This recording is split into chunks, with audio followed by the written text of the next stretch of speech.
नर्सेसको चाहिँ नेपालमा monthly salary 22,500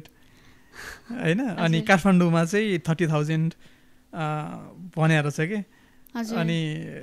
कस्तो माया पनि लाग्यो त्यो पढ्दै गर्दाखेरि बिकज म आफै काठमाडौँमा लगभग 7 वर्ष बसेँ होइन 30,000 स्यालेरी भनेको त तपाईँको रुम रेन्ट र खाना बस्न पनि पुग्दैन कि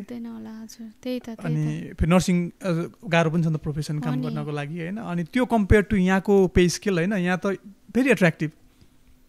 लाइक अन एभरेज 35 प्लस नै हुन्छ के छ अहिले स्टार्टिङ आई बिलिभ इयर 1 को $41 जस्तो बाट स्टार्ट हुन्छ बीसीमा हजुर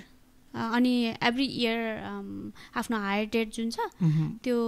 डेटमा एभ्री इयर बढ्दै जान्छ क्या पे स्केल अनि म्याक्स चाहिँ अराउन्ड 10 इयर्समा म्याक्स आउट भइन्छ अनि त्यसपछि चाहिँ खासै बढ्दैन भनौँ न अब त्यो जेनरली ओएज बढ्यो भने बढ्ने भयो तर अब एक्सपिरियन्स भएर 10 वर्ष त्यो म्याक्सिमम अहिले चाहिँ आई थिङ्क 41 स्टार्टिङ छ अनि $55-56 चाहिँ म्याक्स छ कि हाम्रो आर्यनहरूको लेभल 3 को जबहरू विच इज भेरी एट्र्याक्टिभ अब हामीले बीसीको बेसिक पे हेर्ने हो भने अहिले 17 or 18 होला होइन त्योभन्दा त मोर देन 2x नै भयो नि त होइन 41 बाट सुरु हुन्छ नर्सिङको